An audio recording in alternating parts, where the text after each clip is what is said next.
I'm Isaac Hayes III, founder and CEO of Fanbase, and I'm here with a very important message. We are at a turning point in the Black community where we must have equity in the apps we use that scale to billions of dollars. But this time, we own the infrastructure, we own the culture, and we shape the future. And Fanbase is the future. Fanbase combines the free functionality of Instagram, TikTok, and YouTube into an all-in-one platform built for the evolution of social media and monetization. With over 1.4 million users, that's real proof that we are shifting the conversation of tech ownership and equity for creators. So right now, I want you to go to startengine.com/fanbase and invest today. The minimum to invest is $399. That gets you 60 shares of stock in Fanbase at $665 a share. This marks a turning point in Black ownership of social media. If we don't take this opportunity to own social media right now, we will always be customers to our own creations. And that can't go on. So once again, go to startengine.com/fanbase and invest today. We must own the platforms where our voices live, our stories matter, and where our culture drives the world. Thank you.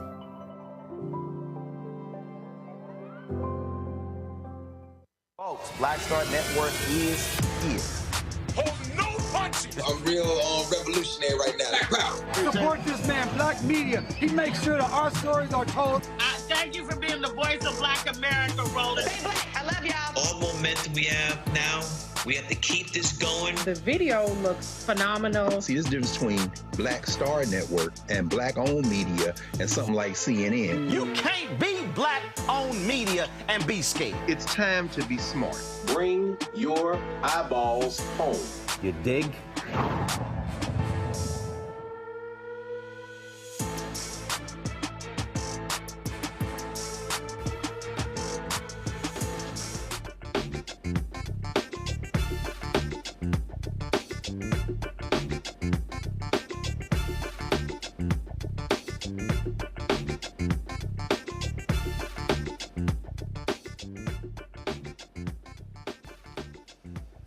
Folks, today's Thursday, October 30th, 2025, coming up on Roland Martin Unfiltered, streaming live on the Black Star Network. We're here at AfroTech in Houston, the George R. Brown Convention Center.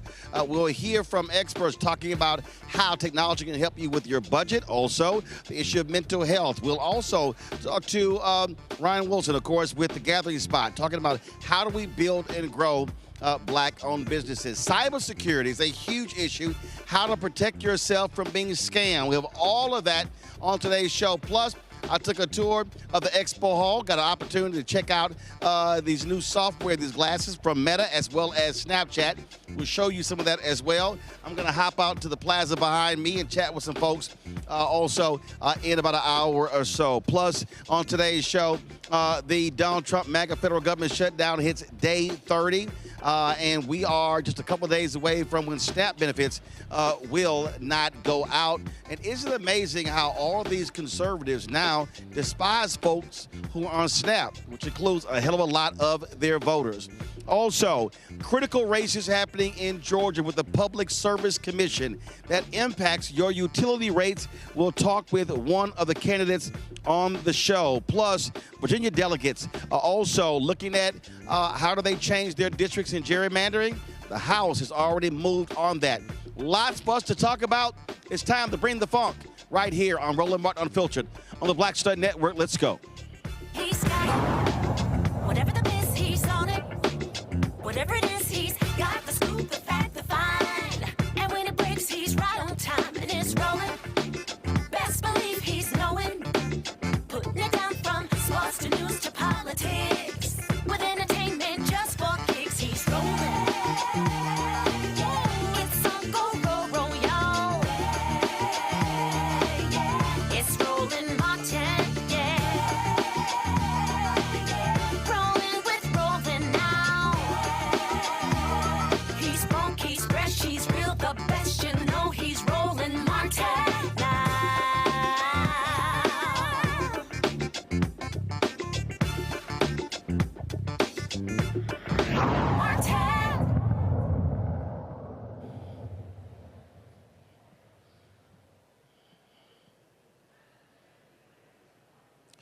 folks, we're live in Houston for AfroTech 2025. It has been a great couple of days being here. Lots being talked about. More than 15,000 folks registered for this conference. And so we've had some fascinating conversations. We got more to share with you today. So we look forward to all of that coming up on the show. First, let's talk about Donald Trump-MAGA federal government shutdown entering day 30. And now we're facing the prospects of those folks who will not have their SNAP benefits beginning on November 1st, which is Saturday. Now, it's interesting when you listen to these Republicans, look on social media, they are attacking folks who simply rely on food benefits. Many of them, the same white right-wing voters who support the Republican Party. Bishop William Barber, co-convener of Repairs of the Breach, also with the Poor People's Campaign, he talked about how this country, especially these white conservative evangelicals, are leaving the poor behind.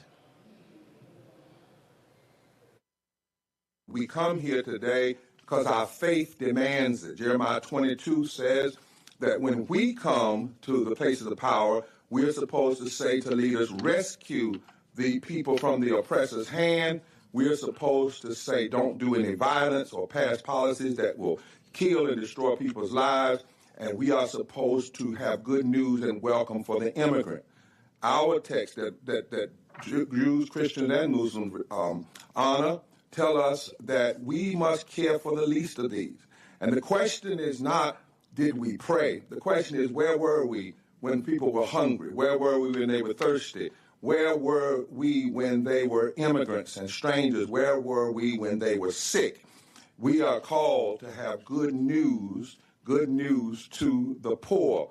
Word literally means protokos, those who've been made poor by economic policies. We also come here because we are saying America must be who she says she is. And who she says she is a place that is supposed to establish justice, not establish injustice. A place that is supposed to promote the general welfare of all people, not the general hurt of some people.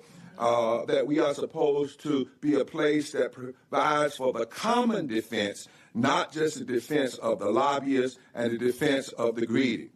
We have named this bill the big, bad, deadly, ugly, destructive bill because it does not heal, it hurts, especially poor and low-wage people. We know that 51,000 people, according to studies by Yale and Penn, will die as a result of the impacts of this bill in the first year. And in a moment, I'm going to have Hannah read you some real numbers. We declare, Mr. Leader, that this bill and the actions here are morally indefensible, constitutionally inconsistent, and economically insane, because this bill hurts children. It hurts the disabled. It hurts veterans. It hurts the already sick. It hurts those with chronic diseases, some of the stories of the millions that you will hear in just a moment. And it is wrong, we believe, for every House member, we don't care what party they're in, if you voted for this bill to take from the most vulnerable and transfer more money to the rich than was transferred from the slave to slave masters. If that's what happened, and you as a congressperson get free health care when you get elected, just because you get elected, you get the top-of-the-line health care with no pre-existing condition, and you're able to pass that on to your family. How wrong and immoral is if you get it and then you don't want the people who elected you to have the same thing.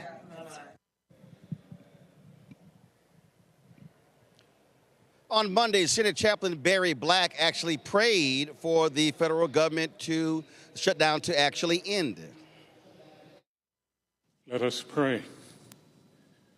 Eternal God, our King, when our children and grandchildren want to know what we were doing in the 119th Congress during the famous shutdown, may we not have to give these answers. I helped set a new record for keeping the government closed. I failed to appeal to the better angels of my nature. I forgot Matthew 7:12, which states, "Do to others whatever you would like them to do to you." This is the essence of all that is taught in the law and prophets. Lord, remind our lawmakers that no gold medals are given for breaking shutdown records, but a crown of righteousness is given to those who take care of the lost, last, and least. We pray in your loving name. Amen.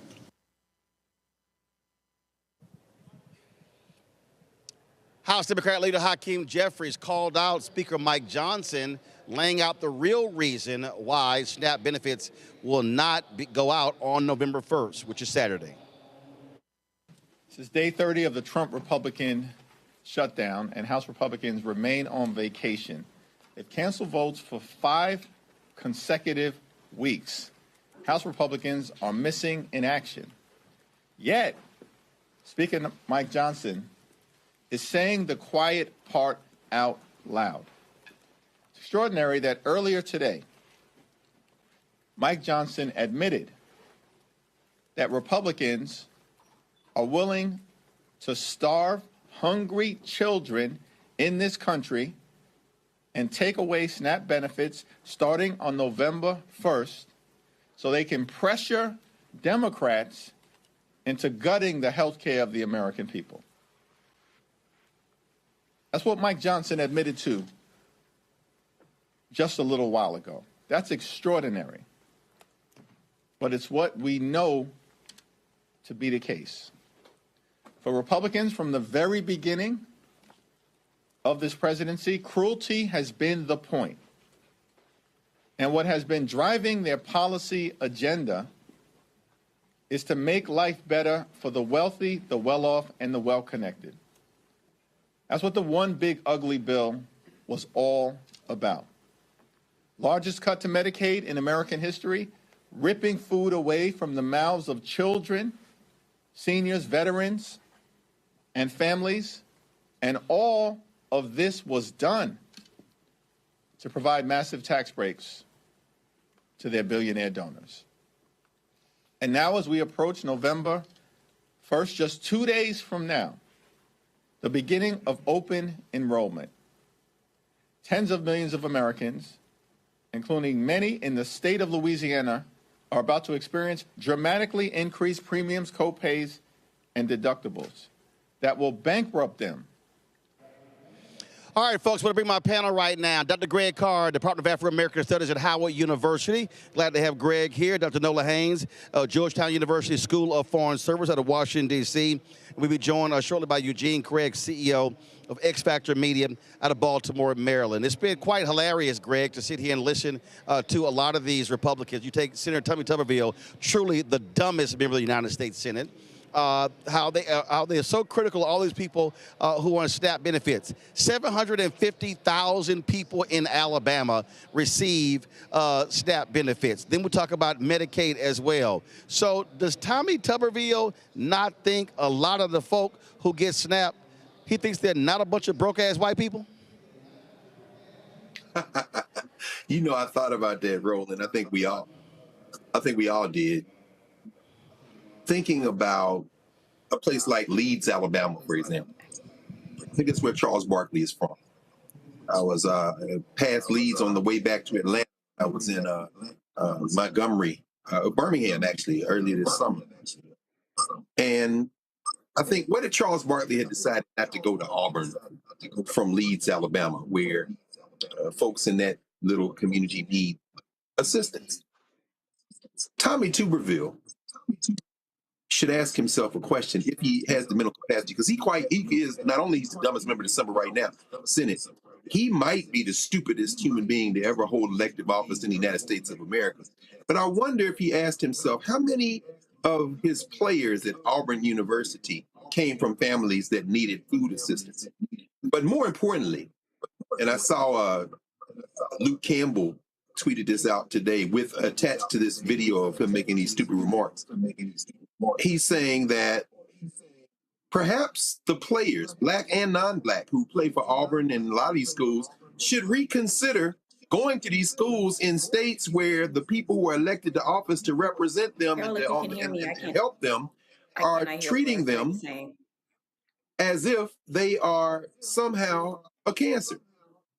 I agree wholeheartedly. So all you young people out there considering going to these slave economic concern schools, these SEC schools, you should ask yourself, if you want to go to a school that still associates with a racist who is running for governor of Alabama right now, who says that you're sitting on your ass doing nothing, when in fact, in reality, the people he is attacking are his own people, but he's not talking to them. He's talking to you. I think it's time for that. And the only thing I would say is that listening to Judge Indira Tawani, who was on the district court in Massachusetts, questioning the government and saying, y'all got more than enough money to carry this through the shutdown, but somehow you're saying you can't spend the money in the reserve, make it make sense to me. I suspect that the courts might be the one that deliver a victory. And these Republicans are scared as hell because the clock is ticking, and the courts might be the ones who end up saving us in terms of this food insecurity issue. Perfect example when you talk about messaging and how you must utilize effective messaging. So if I'm Ken Martin and I'm a Democrat, I'm sitting here hammering on social media and everywhere how many people on SNAP benefits in every single Republican congressional district, especially in red states. We're talking South Carolina, we're talking North Carolina, Tennessee, Georgia, Florida, Mississippi, Alabama, Arkansas, Louisiana, Texas, Oklahoma, Idaho, Missouri, Kansas, North Dakota, South Dakota, and you run all those numbers to be able to say, okay, while these people, while they are on all these maggots are on social media trashing these folks, these are the very same people, Nebraska as well, who voted for these folks. And so that's how you throw it in their face, and they should be messaging in those red states to those voters saying they are calling y'all a bunch of lazy ingrates. Is that directed towards me, Roland? Because I can't really hear. I said, Nola. I didn't hear you. That's no shock, Nola. It's no shock you didn't hear me. Anyway, so yes, I completely agree with that strategy. Numbers are easy. Data is easy to repeat over and over again. How many people in each state are dependent on SNAP benefits? And also to talk about what SNAP benefits are and what they aren't. Because, AI has already dragged out clips and videos of Black women. The old trope is back again. The Black woman and welfare and all that stuff. So in terms of being very clear about who's affected, who's impacted, and defining very clearly, very simply, what SNAP benefits are and what they aren't. I think that's an effective strategy. That's what they should be doing, be far more aggressive than what they're doing right now. Hold tight 1 second. We got lots more we're going to talk about, including the crazy, deranged governor of Louisiana, who he's so busy, he's focusing on who's the next head coach at LSU and trying to build a Charlie Kirk statue on campus. Ryan Clark, who played at LSU, had some tough words about that on ESPN, and the MAGA people like Clay Travis are going crazy, which I always enjoy when they lose their damn minds. So I'm going to show y'all what he had to say as well. Lots we're going to be talking about. Folks, we're live here at AfroTech 2025 here in Houston. Going to a break. We'll be right back. Roland Martin Unfiltered right here on the Black Star Network.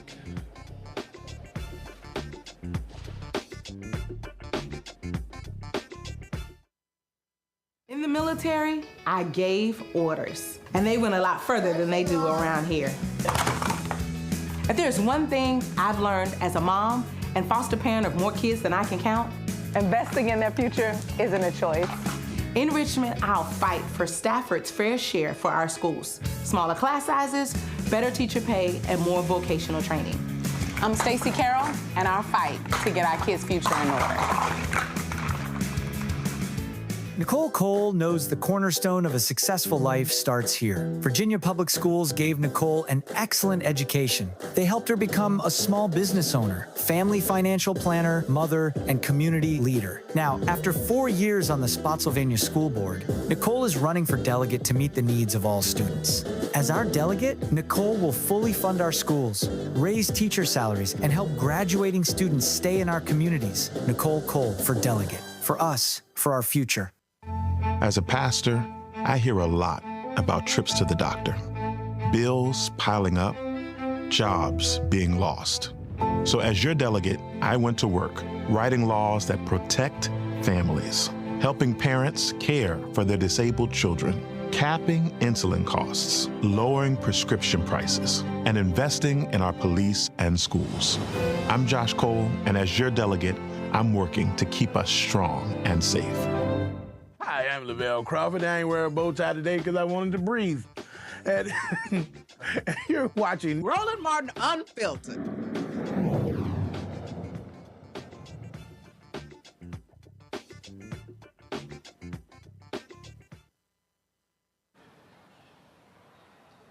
Hot shot with music.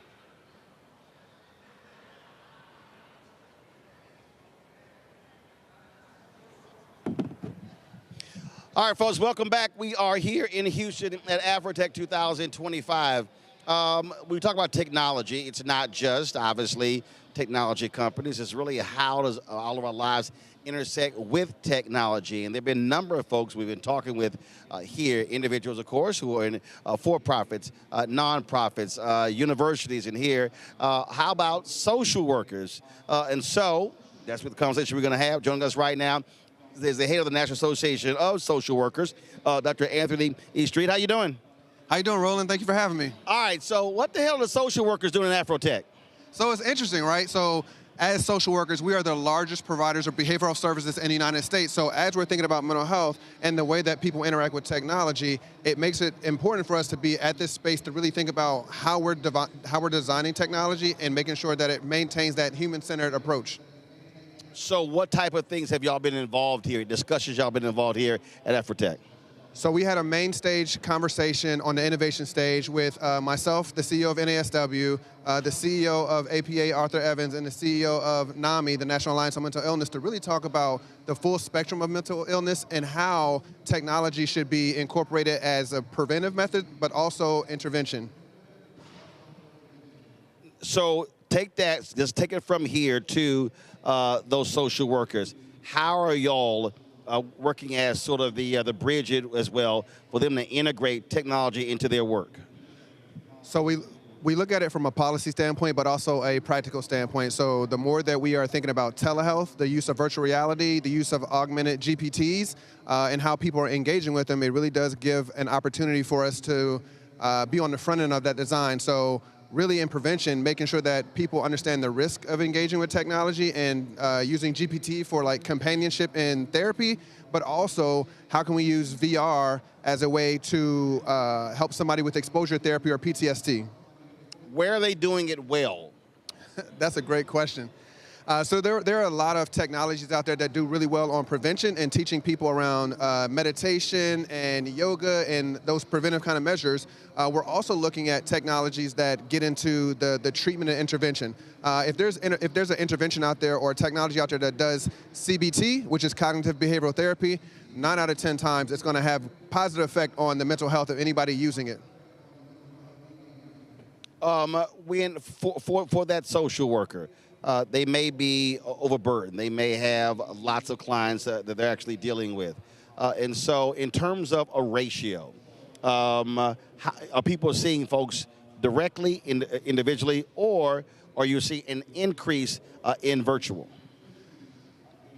So we've definitely seen an increase in the use of virtual therapy and telehealth as a result of COVID. And so more people are doing it and looking at ways to have access. So that is one of the things that we're trying to see is like when people do it, how do we do it well? And also, what are those policies that kind of govern it, right? And so as they're rewriting the rules for Medicaid and Medicare, right now there's a requirement that there has to be one in-person session for every 6 months. That doesn't take into account those individuals that live in rural areas where they have to travel far to obtain mental health. And so we're advocating constantly to try to increase access to mental health care, but also making sure that mental health care is accessible to everybody. You talked about Medicaid, and again, that means that y'all are impacted by this government shutdown. Absolutely. So as social workers, one of our largest employers of social workers is the Department of Veterans Affairs. And so social workers are impacted, but also those clients that we see in veterans and different communities are impacted because they're not able to access their benefits, they're not able to access health care in that space. And so we have to really continue to advocate and create a space for more conversation around these harmful policies. Of course, what that also does is that drives up stress levels and things along those lines for those folks. Absolutely. Last question for you, and that is, what role are you also playing as folks are developing technology?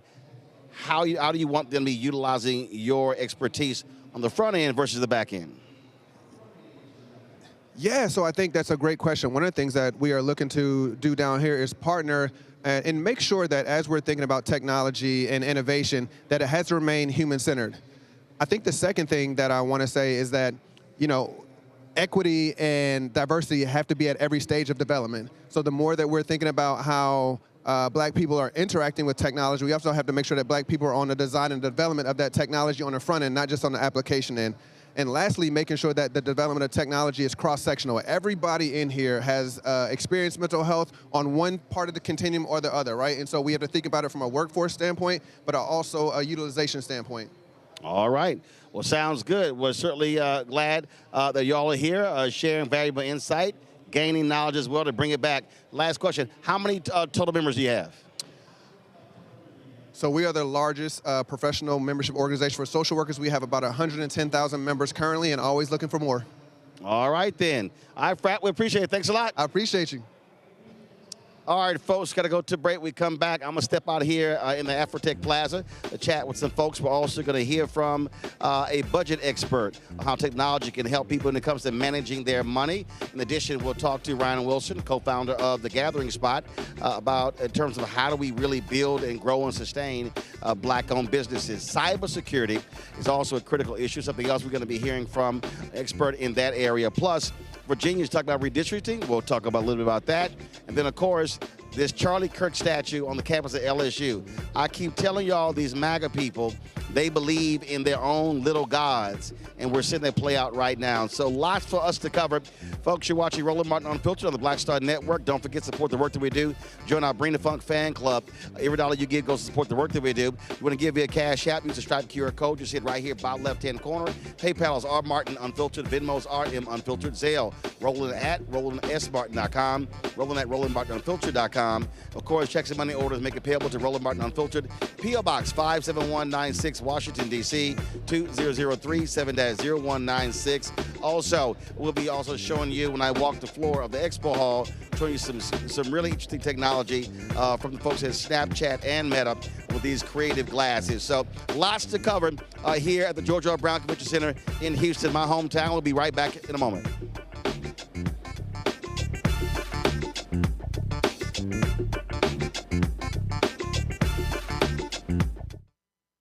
Said the quiet part out loud. Black votes are a threat, so they erased them. After the Supreme Court gutted the Voting Rights Act in 2013, Republican legislatures moved fast. New voter ID laws, polling place shutdowns, purges of black voters from the rolls. Trump's Justice Department didn't stop it, they joined in. In 2018, his DOJ backed Ohio's voter purge system, a scheme that disproportionately erased black voters. Their goal, erase black votes and political power. Yeah, that happened. These are the kinds of stories that we cover every day on Roland Martin Unfiltered. Subscribe on YouTube and download the Black Star Network app. Support fact-based independent journalism that centers African Americans and the issues that matter to our community.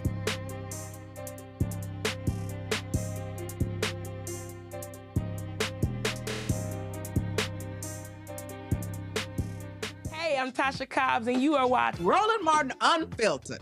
But I need a little filter. I need something. Blow me out. Make me look 35.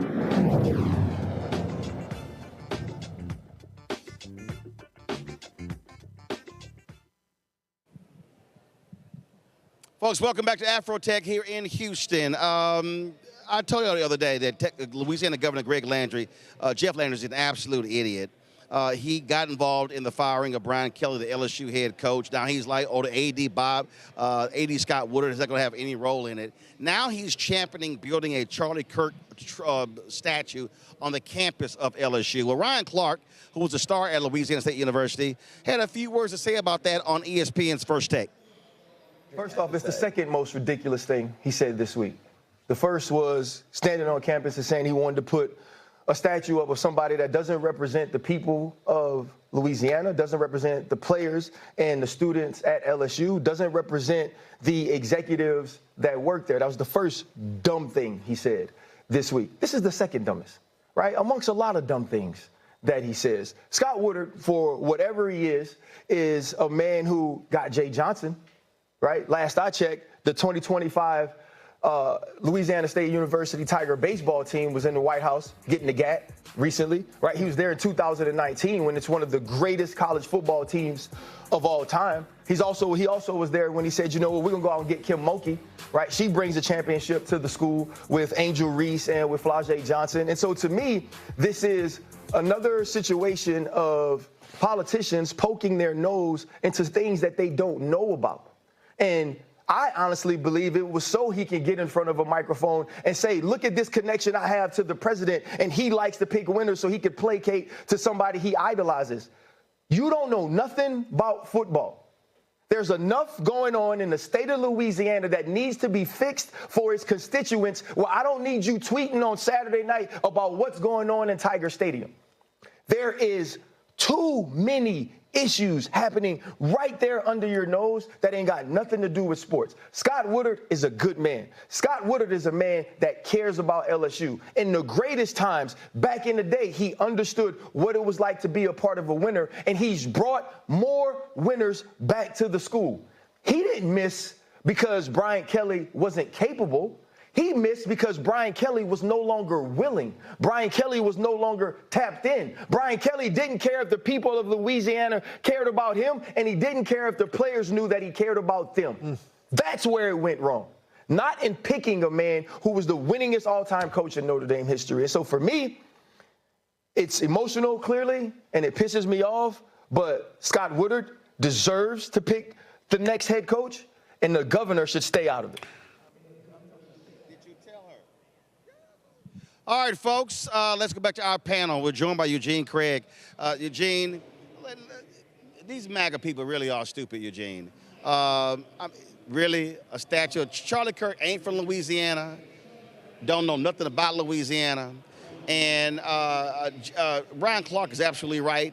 And these fools like Clay Travis and the rest of these MAGA people are all upset, calling his comments racist and dumb. No, Clark is absolutely right. We're talking about a broke-ass state in Louisiana, and Jeff Landry should be spending more time on the issues in Louisiana and stop focusing on damn LSU football and a dumbass statue. Listen, you're dealing with a couple. You're dealing with a couple situations.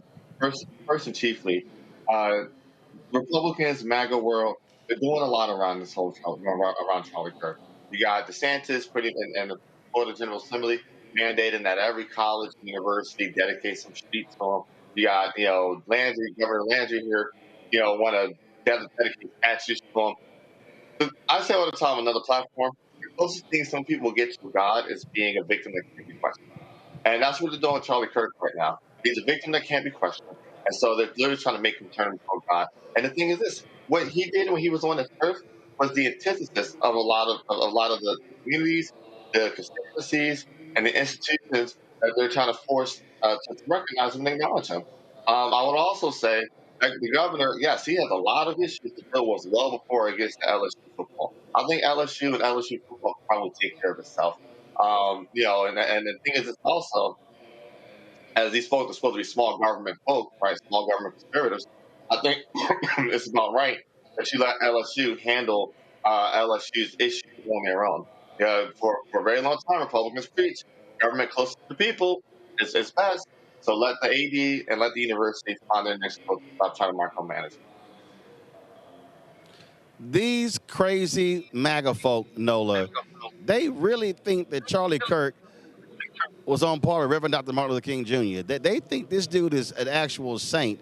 They are outside, as Denzel said, in Remember the Titans, you are outside your mind. Absolutely. And the way that they are trying to make actual racism a non-thing is a part of this that really gets to me. And what I see, this is just signaling, weighing in on what's happening at LSU. I genuinely feel that the governor is doing this because, first of all, he's trying to get the president's attention. And he's also trying to signal that, he's connected. He's talking about this issue. The president's going to chime in eventually. And then, Daddy Trump will give him a gold star. But this is what our politics is today. Get Trump's attention so Daddy can give you a gold star. And I agree with Ryan Clark.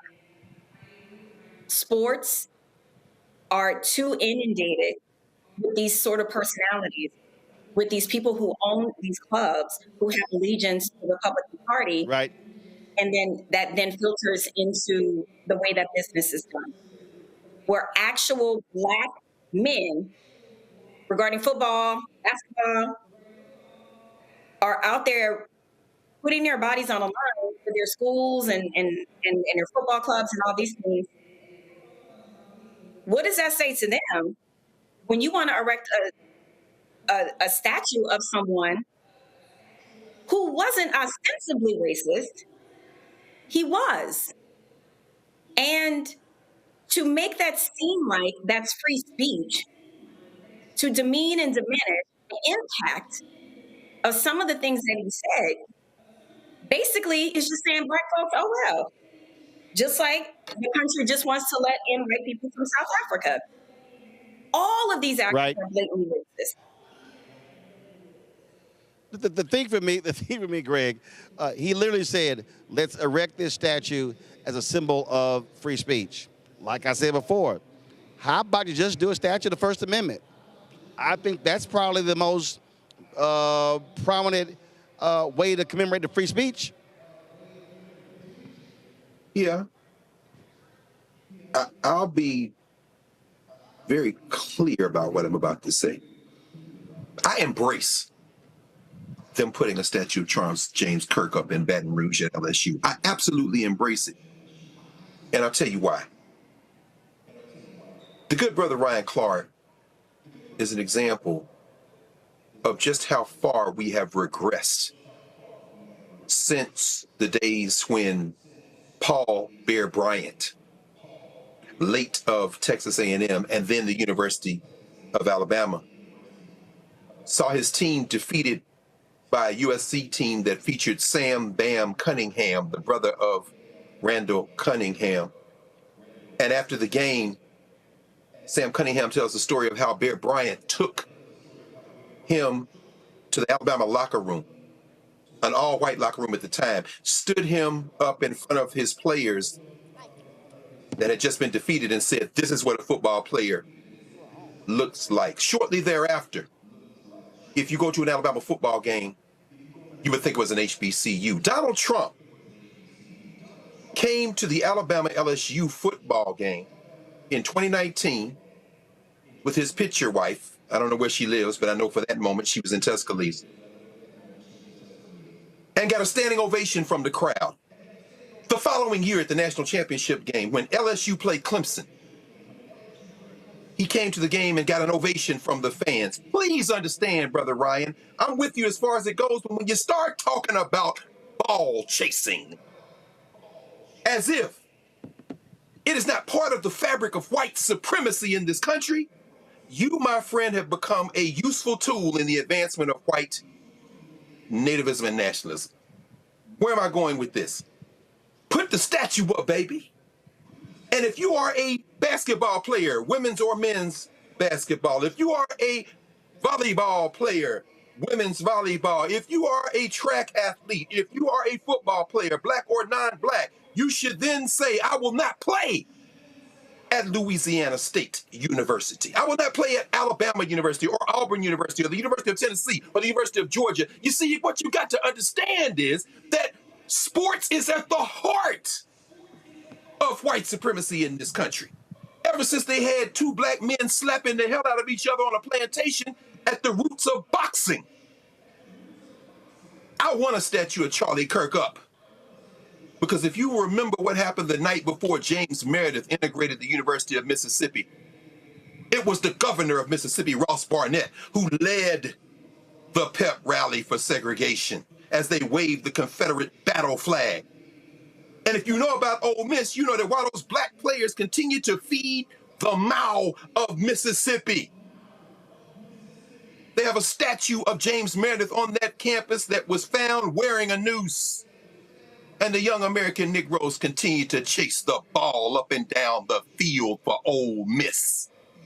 Until we revive our self-respect, not only will they put up statues, they'll do it with a couple of Negroes who will key behind the racist president of the United States and his 90,000 seat ballroom or whatever, 90,000 square foot ballroom, and say, I sure is glad to be here, boss. Y'all stop going to LSU and watch how fast they change their tune. In fact, put together finally a little checklist, a little 10-point checklist. And at the top of your checklist is the bag. We know y'all, they buying football players. Okay, no problem. Number 2 is diversity. If this school that I'm about to sign with for $500,000 or $50,000 or $150,000 a year and NIL deals doesn't have as number 2 a percentage of black players that I'm satisfied with, I'm not coming there. Watch how quickly Ohio State and Michigan and USC, watch how quickly the University of Kansas and now Indiana University, watch how quickly Nike U and Oregon make diversity a priority, and watch the Confederacy die until they do the same. Let's get serious about this. I'm sorry, Ryan. You chase ball for a white supremacist, brother. And until you deal with that, I don't want to hear anything you have to say. And on that note, we going to a break. When I come back, I'm going to be live for the plaza out of here. We're going to have a lot more interviews here from AfroTech. Folks, you're watching Roland Martin Unfiltered right here on the Black Star Network. This week on The Other Side of Change. Book bans, anti-intellectualism, and Trump's continued war on wisdom. This is a coordinated backlash to progress. At the end of the day, conservatives realized that they couldn't win a debate on facts. They started using our language against us, right? Remember when we were all woke and the woke movement and all that kind of stuff? Now everything is anti-woke, right? When we were talking about including diversity, equity, inclusion, and higher education, now it's anti-DEI. All this are efforts to suppress the truth because truth empowers people. You're watching The Other Side of Change only on the Black Star Network. If in this country right now, you have people get up in the morning and the only thing they can think about is how many people they can hurt, and they got the power, that's the time for mourning. For better or worse, what makes America special, it's that legal system that's supposed to protect minorities from the tyranny of the majority. We are at a point of a moral emergency. We must raise a voice of outrage. We must raise a voice of compassion. And we must raise a voice of unity. We are not in a crisis of party versus party. We are in a crisis of civilization, a human rights crisis, and a crisis of democracy itself. And guess what? You've been chosen to make sure that those that would destroy, those that would hate, don't have the final say, and they don't ultimately win. Next on The Black Table with me, Greg Carr. Why the America we live in today is not what the founders intended or what they outlined in the Declaration of Independence and even the Constitution. Professor and author Kermit Roosevelt will join us to talk about his book, The Nation That Never Was. how history was misinterpreted, the intent and realities of America's beginnings, and missed a much better story in the process. So if you have to pick some group to marginalize, I think it should be the people who are against equality. That's next on The Black Table, right here on the Black Star Network. This week on A Balanced Life with Dr. Jackie, we're continuing our series of putting in the work, A Chef's Journey. Are you an aspiring chef? Someone who already has a business, trying to figure out what your next steps will be, who to talk to, and how to get there? Well, on this week's show, our great guests and wonderful chefs will talk to you about what it means to discover your purpose, your why of being in the kitchen, and then knowing how to put a business together. The menu controls everything. The menu determines everything. But the business plan is where you have to go back to. When you get into the business, at the end of the day, you know, social media and TV, all of that stuff is cool, but you still have to run a business. You still have to be in relationship with people. That's all next on A Balanced Life with Dr. Jackie here on Black Star Network. They said the quiet part out loud.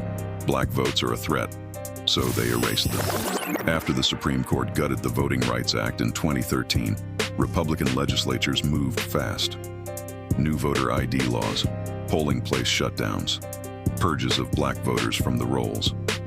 Trump's Justice Department didn't stop it, they joined in. In 2018, his DOJ backed Ohio's voter purge system, a scheme that disproportionately erased black voters. Their goal, erase black votes and political power. Yeah, that happened. These are the kinds of stories that we cover every day on Roland Martin Unfiltered. Subscribe on YouTube and download the Black Star Network app. Support fact-based independent journalism that centers African Americans and the issues that matter to our community.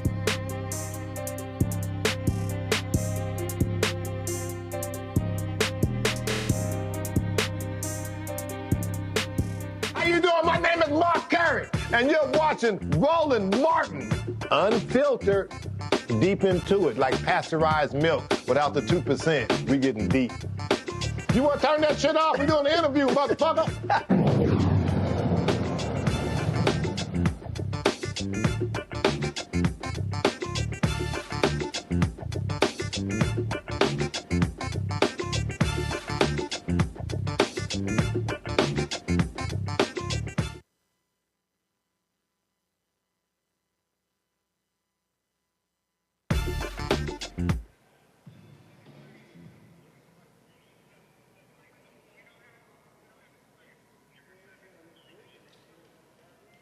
It's been the center of activity. You see, you got all the couches out here. You see folks out here just chilling, relaxing. You got the Lexus tent over there, and then of course you've had all these other different vendors out here. You got all the food trucks that are down there as well, and so it's been a whole lot of activity that's been going on. So you know what? Let's just talk with some people who are here and see what happens. How y'all doing? How's it going? You're good? We're live on TV right now. So let me ask you, first of all, who are you? Where you from? I'm Deja. I'm from Charlotte, North Carolina. My name is Olivia. I'm from Alexandria, Virginia. Cool. So tell me about this year's AfroTech. Your thoughts on it? I love the inclusivity in a space where we usually don't have this type of representation. So that's been exciting. Yeah, and it was great. I got to meet with coworkers. I'm a fully remote employee, so it was wonderful to just meet people in person for the first time and connect and just be around all the energy. Gotcha. Your biggest takeaway, your number one thing that leaving here that would drive you, I say, over the next 362 days. Wow. Well, shout out to Sandra Crespo. She actually did a session here on neurodivergency as a leader. And again, that's also a very underrepresented sector in the industry that we work in. And so I am taking away that people who have diagnoses like ADHD, those are things that are not seen as deterrent from becoming a leader. Those are things that you can use to leverage yourself into a space that ideally people don't fit into.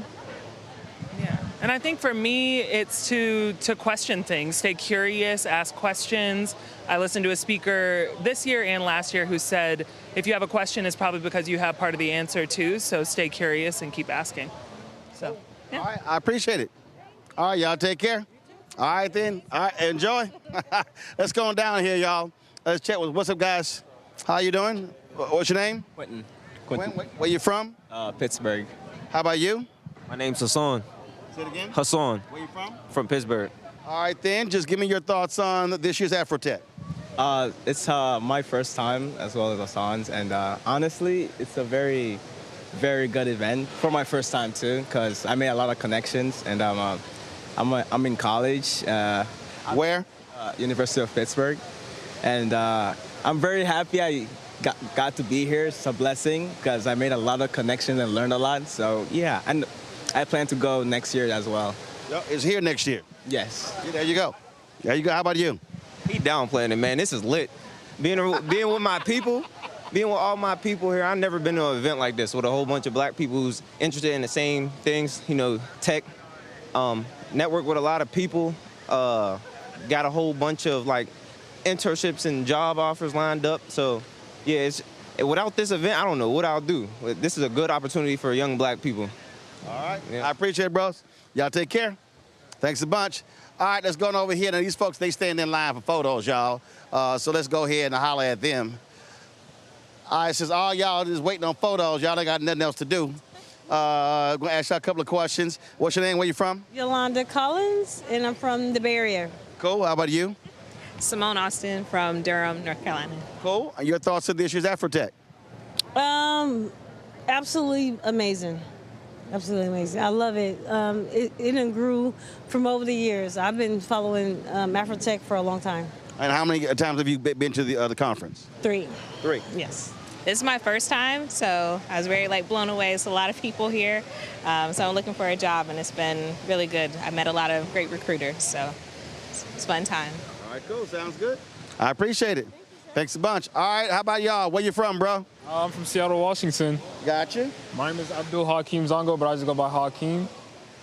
First time at AfroTech, or you been here before? It's my very first time out here. All right, so tell me about it. It's going great. It's a lot of networking opportunities, a lot of businesses that you can connect with. I love it. I'm going to probably be here next year, too. All right. Sounds good. All right, how about you? Oh, my name is Monte from Houston, Texas. Yeah, AfroTech's been cool. Your first time? Yeah, first time. Okay. Yeah. What stands out in terms of what you learned here? Probably just meeting different types of people from different types of walks of life. You know, some people established, some people trying to get to where they want to get in life, and then, yeah, different states too. So, you know, just not encapsulated in Texas or Houston specifically, but just meeting all sorts of people. All right. How about you? I'm Jalen. Hold on, bro. Oh. No, we're live on TV. Hold on. I'm Jalen. I'm from Houston. It's my second time here. Fun time always. Great networking with people. That's all I got for y'all. That's all you got? All right, cool. How you doing? Isaiah. I'm originally from South Bend, Indiana. So Boilermakers stand up. One thing that stood out to me is just taking away unapologetic nepotism. So just making sure we lift as we climb and we practicing black excellence. Okay. Yep. All right, bro. I appreciate it. Thank you, man. All right, then. All right, you're here at AfroTech. It's your first time? What's your name? Where you from? That's not my first time. It's like the third year. But my name is Bo. I'm from Dallas, Texas. And what was the other question? You said it's your third year at AfroTech. Yeah. Just your thoughts on this year's edition. Yeah, it's pretty cool. It's pretty cool. You know, I always love the expo. You know, time to get out there, network, meet new people. For me, it wasn't even about, you know, job hunting or anything like that. It's just meeting a lot of cool people in tech, you know, and things like that. Okay. But I was trying to get you because I'm Payo, man. I got you, but I'm also live on TV, bro. I feel you, but it's like I'm also working. I got you. All right, then. Hey, how you doing? I'm good. How are you? What's your name? Where you from? Kanisha Aiken. I'm from Houston. H-Town. First AfroTech? First AfroTech. Your thoughts on it? Amazing. We'll be back every year. Got you. So what stood out? What was it? The community, the information, the community more than anything. Just there's a sense of innovation, creativity, and community. Okay. Yeah. All right, sounds good. Yeah. Well, it's back here next year for the 10th anniversary. I heard. I'll be here, without a doubt. All right. Yep. Sounds good. Thank you. I appreciate it. Let's see here. I'm going to chat with, let's see here. I'm going to grab these two right here. Hey, what's going on? How you doing? What's your name? Lawanza Quince. Cool. What's your name? Akira Calico. All right, then. So, first AfroTech, or you been here before? Before. Gotcha. Yeah. How many years? You were there last year? Yes, sir. Okay. Well, how did you enjoy this year? Oh, I think it's phenomenal. It's a real good opportunity to socially and professionally network with your peers. How about you? This is my first year as a student here, and I think it was very resourceful and very impactful for us students to get opportunities to gain insight with all of the companies here. Gotcha. So what's the one thing that stood out? Was it a speaker? Was it a session, a forum? What was it for you? One thing that stood out to me was all of the recruiters were not just being very informal and being just very strict business-wise. They were actually giving us opportunities, how they came up in life within college or starting off, and I think that was pretty good with giving us some tips. How about you? For me, it is corporations' dedication to providing job opportunities in the face of the want of DEI opportunities. And so that shows you how proactive and conscious the business community has been with minorities in the greater Houston and nationally throughout the country. All right, sounds good. I appreciate it. Thanks a lot. So again, you've had a lot of folks who've been here, and we've talked to many people over the last few days. And understand, as we said, what you've got is you've got a lot of corporations that were here last year that did not come back this year, this whole anti-DEI deal. And so we need to make sure that the people who did not support this conference, also not supporting other black conferences, other expos and things along those lines, we need to be calling those folks out because, again, they want us to continue to use our money to support them. They should be supporting us as well. Also, what we have to also learn to do, and a lot of these conferences and conventions, I've seen a lot of people on social media, Essence, folks talking about Invest Fast and other things. Here's the deal, understand. One, there are very few mass gatherings of African Americans, events like this here. The ability to be able to come to a place to connect with peers, other professionals, is hugely important. And so I think we need to be mindful of that when a lot of people are running their mouths about, well, it wasn't this, it wasn't that. The question always, what have you put on? What have you actually done? And so we've got some other great conversations we've had. We're going to be showing those a little bit later. And so we're going to be showing that because, again, great expertise, great knowledge. And as Kathy Hughes said at Radio 1, information is power. And we got to be able to take that information, places like this, bring it home, share it with others, to expand the horizons of so many African Americans. Going to go to a break. We come back more from AfroTech here in Houston, the George R. Brown Convention Center. And I'll be right back. Roland Martin Unfiltered on the Black Star Network. In the military, I gave orders, and they went a lot further than they do around here. If there's one thing I've learned as a mom and foster parent of more kids than I can count, investing in their future isn't a choice. In Richmond, I'll fight for Stafford's fair share for our schools. Smaller class sizes, better teacher pay, and more vocational training. I'm Stacey Carroll, and I'll fight to get our kids' future in order. Nicole Cole knows the cornerstone of a successful life starts here. Virginia Public Schools gave Nicole an excellent education. They helped her become a small business owner, family financial planner, mother, and community leader. Now, after 4 years on the Spotsylvania School Board, Nicole is running for delegate to meet the needs of all students. As our delegate, Nicole will fully fund our schools, raise teacher salaries, and help graduating students stay in our communities. Nicole Cole for delegate. For us, for our future. Josh Cole became a pastor and delegate to serve his community. That's why Josh is fighting to lower costs for families hurting from inflation and make sure we can all afford quality health care.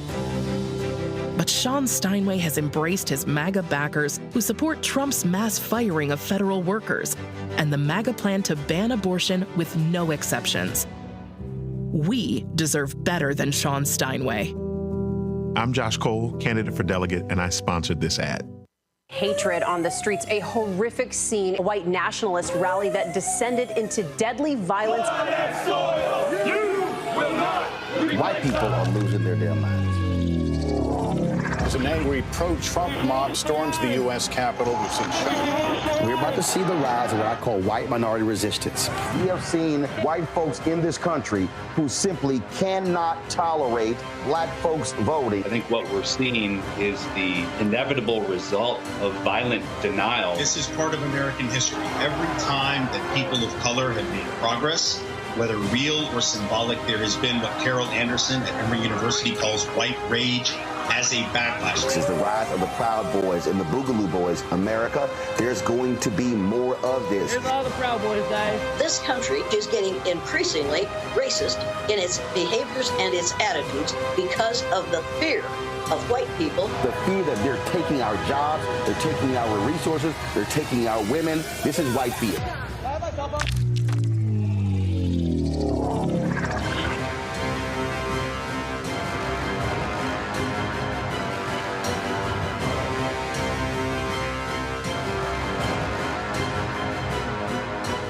Hi, my name is Freddie Ricks. I'm from Houston, Texas. My name is Sharon Williams. I'm from Dallas, Texas.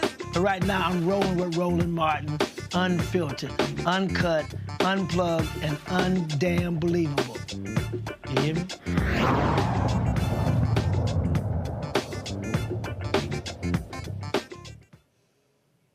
Folks, we've told many of you elections are critically important, every single election. And in Georgia, they have races for the Public Service Commission. This is going to be on Tuesday, okay? And so these are not sexy races. They're not president. It's not U.S. Senate. It's not Congress. It's not the governor. But it is really important for your everyday well-being. Alicia Johnson joins us right now. She's a candidate running for the Public Service Commission. Glad to have you on the show. For the folks who don't know, who don't understand, what exactly does the Public Service Commission do in Georgia? Well, the Public Service Commission, first of all, thank you, Roland, for having me. Let me start by saying that. I certainly appreciate you helping us getting the word out. But the Public Service Commission is an extremely important regulatory authority that exists in Georgia and in many states. And their primary job is to regulate utilities and to protect consumers. And this includes again, and so we pay for those utilities. And for the folks who don't understand, when you're complaining about your utility bills, then you're complaining to the Public Service Commission. That is absolutely correct. And here in Georgia, Roland, we have an all-Republican Public Service Commission who has raised our rates 6 times in the last 2 years. You know, and that's so important because, as I said, it's not a sexy race. It's not a big race, and turnout is going to be critical. This is a perfect example of what I keep saying, that if black folks in Georgia, if we vote at 70% of our capacity, then we can put folks like you on the Public Service Commission. Absolutely, absolutely. To your point, it's not a sexy race, and a lot of people don't even realize what the Public Service Commission does. So this race is extremely important. Here in Georgia, 47% of our population is asset limited, income constrained, working families. If we look in rural communities, that goes up to 52%. And when you crisscross urban areas like the city I live in, Savannah, childhood poverty jumps up to 80% in some of those cases. So every day, families are making choices between their power bill and prescriptions, their power bill and food. And now with the issue with SNAP, it's going to be even more crucial that we have people in elected offices and elected positions who understand that good public policy is not red or blue policy, but good public policy is people-centered policy. And we have to begin to put people over profits. Questions from our panel. Nola, you first. Thank you so much. This time in our country, I can't really stress how important it is to get people out to vote. We talk so much on this show about voter turnout. So what is that looking like as we are going into these special elections? What is voter turnout? Yeah, we can do far more with voter turnout. We have done an amazing job given what the context usually looks like for some of these smaller special elections. We're about at between 5 and 6% overall in the state. And with a little over 200,000 folks having already voted. We know that in portions of our state, municipal elections are going on, so we expect greater turnout in those areas. But we need to get the word out. We need to mobilize people as much as possible. We've been on the phone, we've been texting, we've been mailing, we've been, of course, doing media interviews. We've been out across the state canvassing. We've been talking to communities and trying to get the word out so that we can teach people that they are literally advocating for themselves from self to system every time they take a vote. Eugene. Hi. Well, thanks for running. Thanks for running. You know, we need folks in these positions, especially when it comes to public utilities. You know, some of these utilities come just run out of control. I guess my question is, you know, are there any national orgs act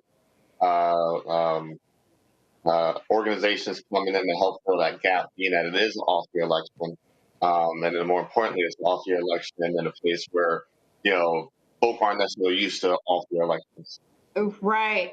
So to answer that question, I would say yes. The DNC has gotten involved in this race. So the Democratic National Committee has committed itself to this race, but also our local party, Democratic Party of Georgia, it has been organizing and getting the word out about this election.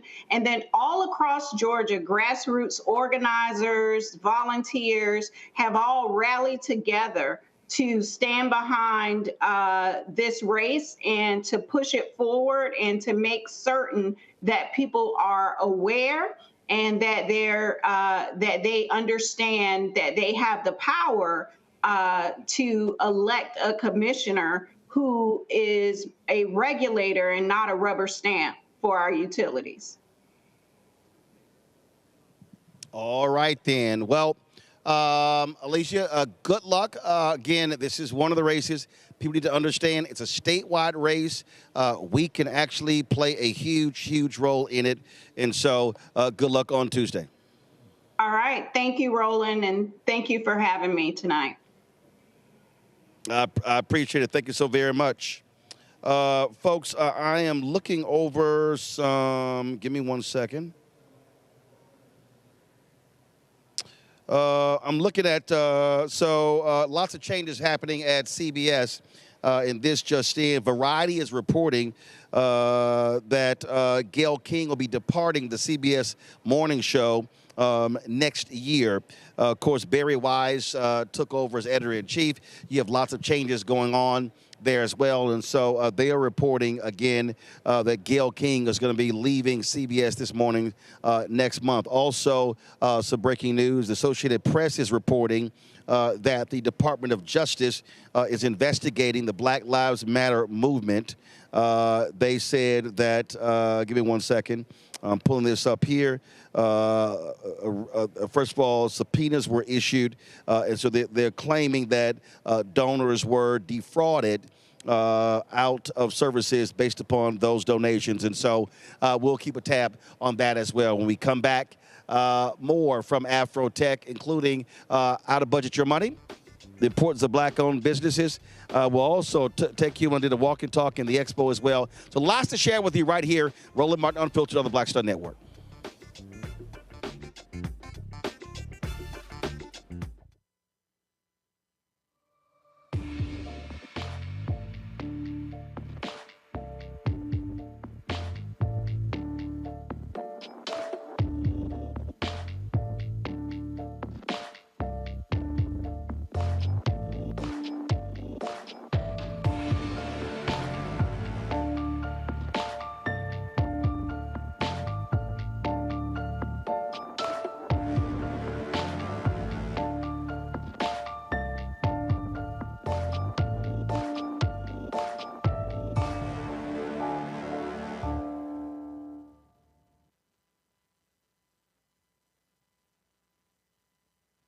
What's good, y'all? This is Doug E. Fresh, and you're watching my brother Roland Martin Unfiltered as we go a little something like this. Hit it. It's real.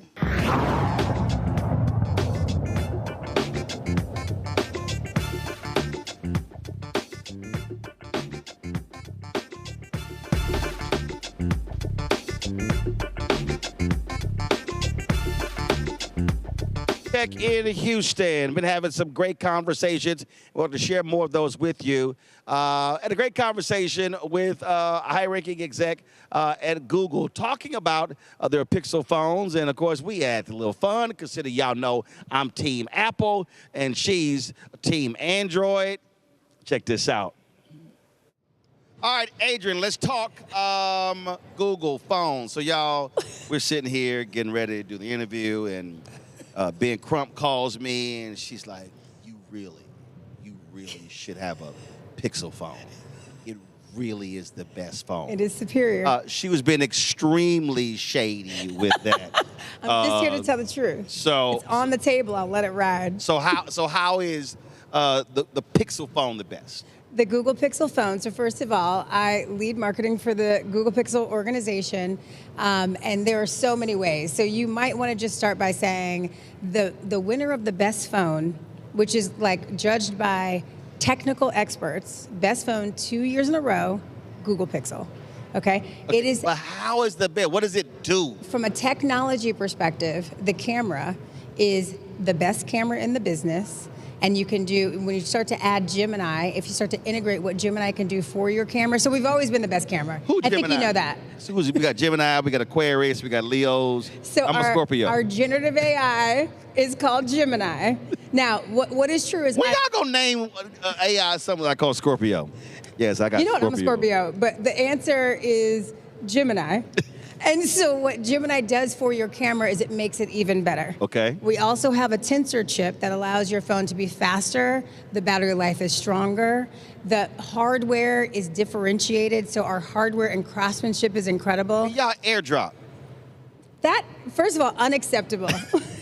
That is an Apple feature, and Apple features aren't everything. I will tell you something about Apple, and normally as a competitor, we don't like to say each other's names, but I do, you must say their name. We are the challenger brand, which I personally as a marketer have always loved. Mm-hmm. But if you think about things like AirDrop or FaceTime, there is interoperability challenges that Apple creates. So the whole green bubble, blue bubble drama, that is created by Apple. That person with that green bubble in the group chat. That is not their fault. That is Apple's fault. So that you have a poor communication experience. Our technology is superior, and truly, people on Android are being bullied because of it. So if you have done that, and by your face I see that you have, apologize. Oh, I'm not apologizing. To your Android I'm not friends. Apologizing. It is Apple ruining the group chat. Okay, and if you're at a party, what do they say? Does anyone have a Pixel to take the pictures? Nah, that's the first of all. That's people who do not take photos. Okay, that's people who do not take photos. Because my man Steven Soderbergh, he shot that movie High Flying Bird. It's a Netflix movie. Yes. Phenomenal movie. Yes. With 2 iPhone 7s. Yes. Advertising. He got paid. Yes. No, I know. But the filmmaking piece, and that was pre-cinematic feature. Correct. So first of all, I'm always jacking with my Android friends, because I was actually YouTube Black at the conference, and they gave us a Google Pixel phone. Yes. Did you use it? Oh yeah, I use it for the teleprompter. Unacceptable. We are not making fast friends right now. I use it for my portable teleprompter with the app. But the reason for me, okay, you understand. So for me, how I use it, I'm using technology way different. Okay. So we're sitting here, boom, she goes and shoots something, boom, she can instantaneously AirDrop it to me. I got it. I can immediately put it on the air. Yes. So, and how I'm transferring data or whatever. So that's sort of how I'm moving when I'm linked. There are other ways to. How? Walk me through. So you can use Google Drive.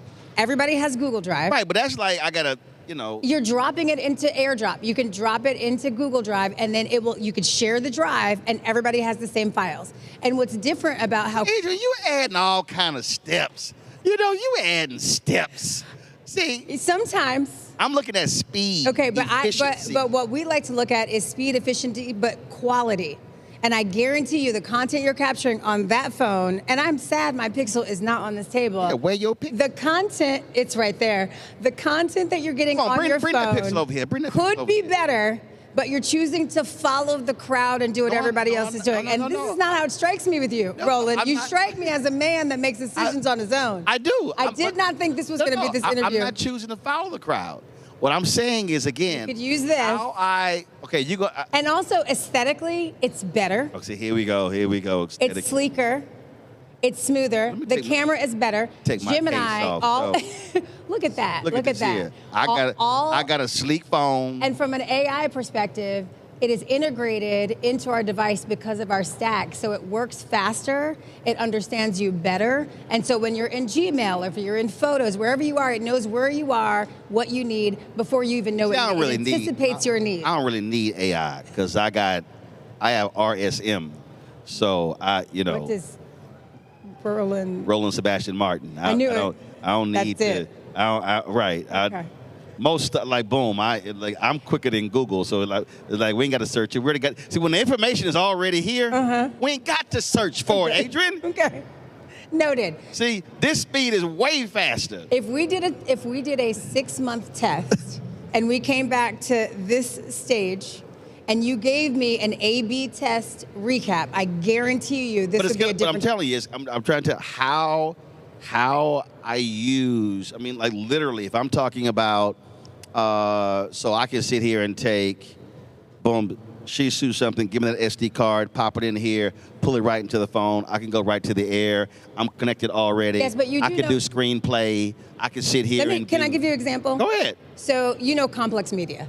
Yes. Okay, so we outfitted all of Complex Media with the Pixel 10 Pro. Complex Media, who wants to act like they black owned, but they're not black owned, or they're just black targeted. But go right ahead. That was I told you shady. Equal opportunity. Oh, my audience knows I'm King Petty. My audience knows I'm King Petty. Okay. All right. So we gave Complex our phone. Right. They're doing exactly what you just said. Okay.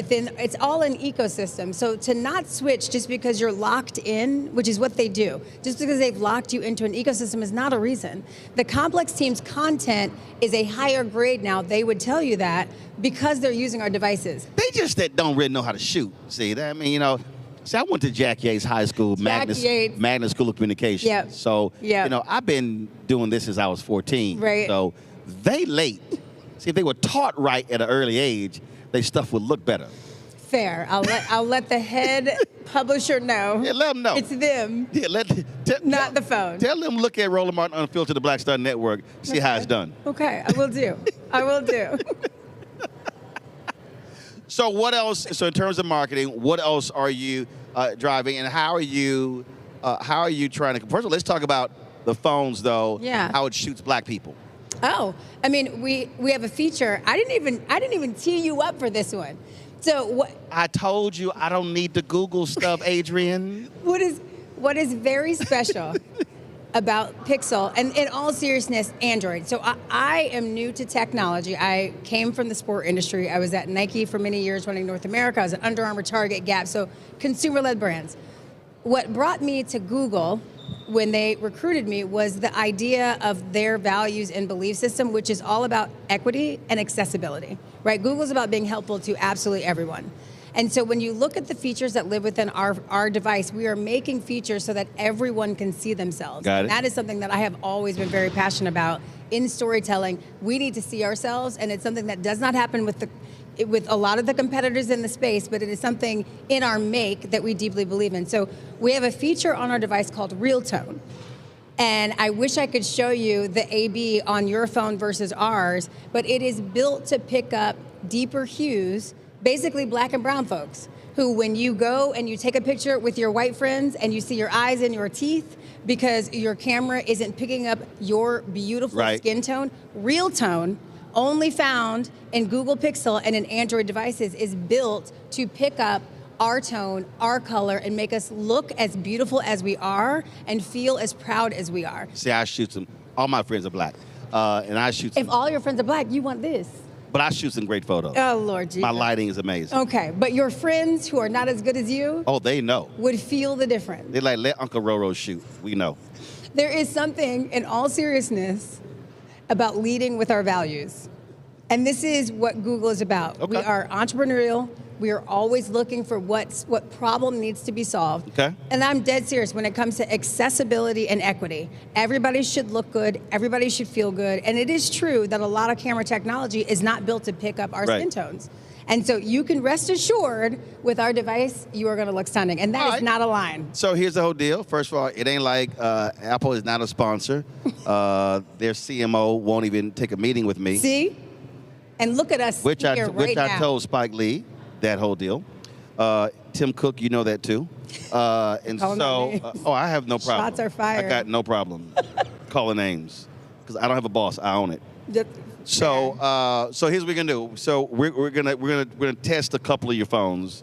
So I'm gonna give you my information. Okay. Then we'll see what it looks like. Then I'll let you know. We are always game. Anthony will be using one of them as well. And so. So you'll have an ecosystem Yeah. in which you could share content. Yeah. We'll look Call at me and ecosystem. say thank you whenever you're ready, because it is coming. She already had thank you. She already had thank you. So we'll see how that goes. Well, cool. I appreciate it. Thank you. All right. It was wonderful to meet you. Likewise. All right. All right, Adrian, I'm waiting for those Google Pixel phones so I can do a test, see how they work. All right, y'all, got to go to a break. We come back. Ben Crump stopped by our set here at AfroTech. You hear our conversation talking about the Sonia Massey verdict. You're watching Roland Martin Unfiltered on the Black Stud Network. Support the work that we do. Join our Bring the Funk fan club. Our goal is to get 20,000 of our fans contributing on average $50 each a year. That's $4.19 a month, 13 cents a day. You want to give via Cash App, use the Stripe QR code. You see it right here in the bottom left-hand corner. PayPal is R Martin Unfiltered. Venmo is RM Unfiltered. Zelle, Roland at RolandSMartin.com. Roland at RolandMartinUnfiltered.com. Checks and money order. Make it payable to Roland Martin Unfiltered, P.O. Box 57196, Washington, D.C. 2003 7-0196. Back in a moment.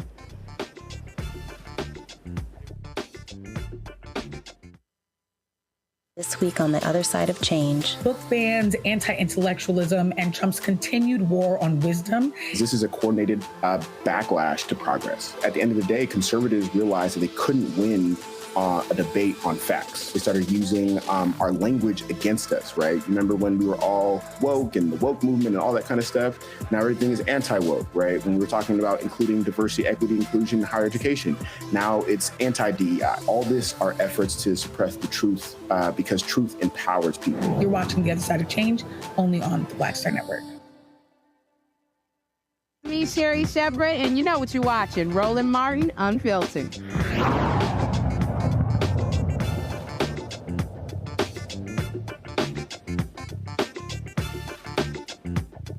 Folks, welcome back to AfroTech 2025 here at the George R. Brown Convention Center. We're joined now by a resident of Houston. He got out of Florida, attorney Ben Crump, coming here dressed like he going to a FAMU game. Go Rattlers. What's up, man? You, man. Welcome home, brother. Absolutely, absolutely. We talked the other day. We got a verdict in the Sonia Massey case. Should have been first-degree murder, but the jury chose second-degree murder. Now the question is whether he gets sentenced 4 to 20 years in prison, will the judge do probation or whatever. And so when we talk about justice, justice is not the indictment. Right. Justice is not the conviction. Justice is also the sentencing. Amen. And Roland, we have to remember this video told the whole story. Yep. I mean, oftentimes we talk about mens rea, what's the mindset of the person when they commit the crime. Well, we don't have to speculate here, Roland Martin. You heard what his intent was on the video. Yeah. He said, I will shoot you in your effing face. You see him come around the counter. Yep. I believe, Roland, because she was so short. Right. And she only weighed 111 pounds. So he said, I will shoot you in your face because they're taught to shoot center mass, but the counter was blocking center mass. Yep. He stepped around the counter, shot her in her face, and then, Roland Martin, he said that he wasn't even going to use his medical bag for the crazy bee. If that's not telling us what his mindset was, I don't know what is. Then he goes on the stand and lies. Yeah. I mean, says she threw the pot at him. I mean, dude, we have the video. Yeah. She doesn't throw the pot at you. Come on. Yeah, and Roland, what's so troubling about it to me is even worse than George Floyd. That was a call saying there was a criminal act. Here, she called the police. They knew there was no criminal activity. Call the police believing there was a prowler. Yeah, and she ends up dead. And it was so hard to sit in the courtroom and watch the video, even though I saw it 1,000 times, sitting in that courtroom, listening to his mother weep and his father talk under the breath while blood is pooling from her head. And I'm looking at those 11 white people and that brother, and I'm thinking, this is clear as day. This is straightforward. It doesn't get any simpler than this. So when they started deliberating for the second day, Roland, I said, oh my God. Oh my God. What were they deliberating between first and second degree murder, or was it second degree and an acquittal? Right. And I was reminded, Roland Martin, who the president is and what they think. Listen, that was I'll never forget, it was I think Connecticut or Delaware. This brother had his hands up, he's going down to his knees, and the cop literally rears back and kicks him in his head and knocks him unconscious. On dash cam video, clear as day, hands up. Brother is not resisting, go to court, he got acquitted. I mean, that's what we're still facing in this country is that there are juries, especially white juries, that are going to give cops every benefit of the doubt. And I still believe, and I've said this numerous times, one of the reasons that these police keep doing this, because they know it's likely they can get away with it. Exactly, Roland. And when you think about Sonia Massey in particular, you have to ask yourself, what was it, how they could justify his actions? I mean, the judge kept out the fact that he had been, fired or transferred for 6 jobs in 3.5 years. That didn't come in.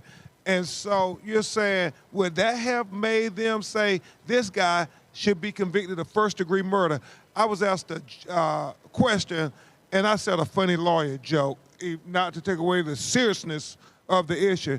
They said, well, Attorney Crump, this is the first time a cop has been convicted of second-degree murder for killing a black woman in American history. How do you think we get that? I said, it's simple. You have a first-degree murder case, and then the predominantly white jury will give you second-degree murder. And we don't take any of this for granted, Roland. Right. That's why I thank you, man. Most people have forgot about Sonia Massey.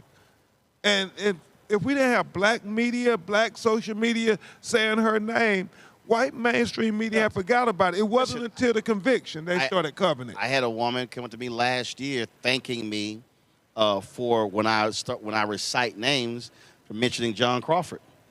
Yeah. John Crawford III. Yeah. And so, and that's the thing that what I keep also telling our people, and I'll have people who tell me, man, that stuff is triggering. And I keep saying, listen, I understand how you feel it's being triggering, but the reality is I go back to what Emmett Till's mother said when she said, no, I want them to see what they did to my baby. The reality is if we decide to stop showing it, then it becomes, it never happened. Yep. And the reason the body cam footage is so important, Grayson didn't turn his camera on. No. The only reason we know what happened because his partner turned his camera on. Officer Farley. And think about what his testimony was, Roland Martin. Officer Farley said that I pulled my gun because he pulled his gun. I never thought this small black woman was a threat. He said the person I feared was Grayson. Right. And none of that seemed to compel the jury to say this is first-degree murder. And that's why what has to happen, and we talk about... Can you imagine, Roland? Can you imagine if that was a white woman? Oh, first of all, we ain't even having a conversation. Yeah. I mean, bottom line, that's first degree. But here's the other thing. If that was a white woman, the partner would have said, "Man, what are you doing?" See, that's the other thing. Yeah. That's the other thing that is bothersome for me. In those moments, where does the cop with common sense go? Man, holster your weapon. Yeah. Put the gun down. That's what has to happen. Yeah. But and there's some case videos out there where a cop checks another cop, but it's rare. They will stand back and allow somebody to beat somebody knowing it's not right. Well, I didn't want to intervene. You got to intervene at the moment. Yeah, and you know, Roland, that's deep what you say, and we've been covering these now for almost 13 years. Yeah, Trayvon was 2012. Yeah, but you know, we covered a couple before that. You remember Martin Lee Anderson boot camp case? Yep. The reason why I think so many cops hesitate from intervening, because then they turn on them. Yes. I mean, you remember the sister up in Buffalo, New York? Yep. Stopped the cop for beating the black man, and then she got fired, lost her pension. Yep. I mean, it's, as they often say in the neighborhood, the baddest gang in town is the boys in blue. Yep. And so it all goes down to this here, Roland. We got to keep covering it, because we got to show up to that courtroom, show that judge that Sonia Massey life mattered, that she was loved, that her children deserve justice, and look him in his eye and dare him to do a downward departure, because that's what they're asking for. We were here at a technology conference, and the reality is, if it's not for technology, if it's not for citizen cameras, if it's not for body cameras, we would have more cases of cops lying. Yep. Walter Scott. Yes. We would have cops lying on the reports. George Floyd. My life was in danger. Yeah. They pulled a weapon out. Yep. But because of technology, it's hard for them to counter. In Chicago, probably Laquan McDonald. The cops were breaking the dash cams, the antennas, because they did not want it recorded. Yep. And so that's what we know in New Orleans. I remember the case where the cop turns the camera off. Turns the camera off before he gets it, because he knew what he was about to do. And so, and I keep saying, the technology has to protect numerous folks. Yeah, and Roland, it's deep, because you go down a rabbit hole. I think about technology, and I remember when George Floyd said, what was the difference between Rodney King and George Floyd? It was that the Apple iPhone camera got a lot better, and we got to see George Floyd vivid, graphically, firsthand. But then I'm so happy you brought up that we're at AfroTech. We got called, and I don't know whether it's a case or not, but I'm still going to fight, even if we don't make a dime. The young brother who the AI bag of Doritos, and they thought it was a gun, and then they go accost and throw him down. How many brothers and sisters are going to get wrongfully convicted because AI still has the human factor? Racism in, racism out. Yeah. So that's why we need AfroTech. Yeah. So we have to be, we have to be absolutely vigilant in this. Not only that, with AI, it could claim you committed a crime when you didn't. Yeah. And so when we talk about criminal justice, social justice reform, it has to happen there. And so we can't afford a day off. We can't afford to say, man, let's just step away from it, because in the case, that brother could have lost his life over a bag of Doritos. Yeah. Yeah. And Roland, that's why you're going to be so busy, brother. And I love you, man. You know that I tell you every time how much I respect you for having black-owned media that tell our stories unapologetically, because right now we're going through a wave of white supremacy that I've never seen. And just like they have beliefs in their white supremacy, we have to be unapologetic defenders of black life, black liberty, and black humanity. And that's what you do every day, every show, every location. So, man, keep that roll machine moving. Yeah, you know we're going to do it. It's sitting right out there right now. It's a perfect example. Last point, I saw this the other day. I guess Jake Tapper was doing some interview claiming that, well, the reason Gen Z is more conservative is because they had BLM and Me Too being shoved down their throats. That's why they're more conservative. And I'm sitting there going, no, Jake, you got that wrong. What you don't understand is that if you are Gen Z, that means you between 13 and 25, that your parents did not like. I keep reminding these people, the Black Lives Matter protest was the first time in American history a black-centered protest a majority of Americans approved. And what happened was you had folks who did not like that young white folk, and Latinos and Asian Americans were responding, and they attacked BLM in 2021. It was CRT in 2022. It was woke in 2023, and it was DEI in 2024. And so they've been inundated by saying how awful that was. So I was like, Jake Tapper, you know what the hell you talking about? The reality is BLM woke a lot of people up. Trayvon woke a lot of people up. Jenna 6 woke a lot of people up. But you have adults who do not want these young white kids to be socially conscious about what's happening to black bodies. Now, you speak truth to power on so many levels, because right now it's just an outright declaration of war on everything black and brown in America. And what we have to remember is what Harriet Tubman said, Roland Martin, I saved 100 slaves, and I would have saved 100 more if they knew they were in slavery. Some people still don't understand. They have declared war on us. Absolutely. And we better be ready to fight. And if you scared, say you scared, and that's fine. We get it. But get out the way for those of us who ain't scared to go ahead and fight for our people. Get the hell out the way. Amen. Well, Ben, you keep swinging. We're going to be right here doing the same.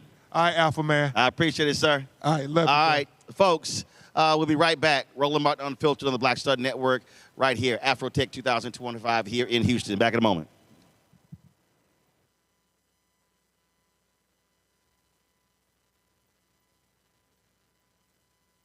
Next on the Black Table with me, Craig Carr. Why the America we live in today is not what the founders intended or what they outlined in the Declaration of Independence and even the Constitution. Professor and author Kermit Roosevelt will join us to talk about his book, The Nation That Never Was. How history was misinterpreted, the intent and realities of America's beginnings, and missed a much better story in the process. So if you have to pick some group to marginalize, I think it should be the people who are against equality. That's next on the Black Table, right here on the Black Star Network. Hey, I'm Mark Morial, President and CEO of the National Urban League, and I'm watching Roland Martin Unfiltered.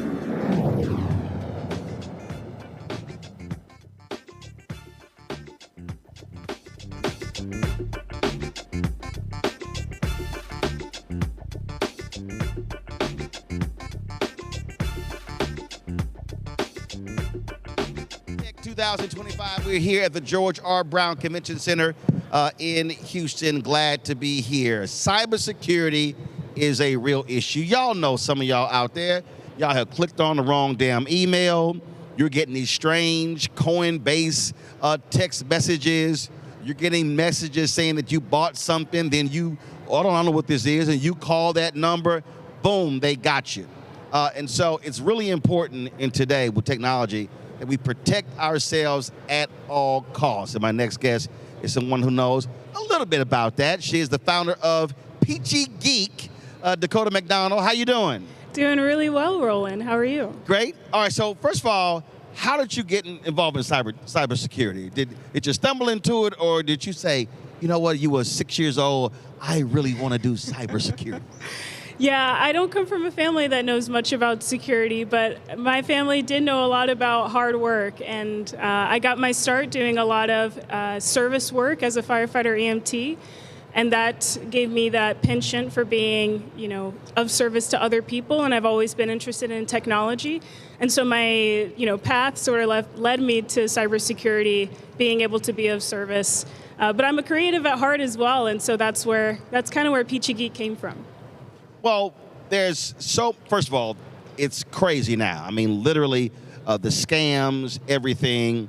We were talking yesterday. And, I get this message saying a WhatsApp account was created. And I'm sitting there going, well, how in the hell can you create a WhatsApp account with my phone number? And all these different ways.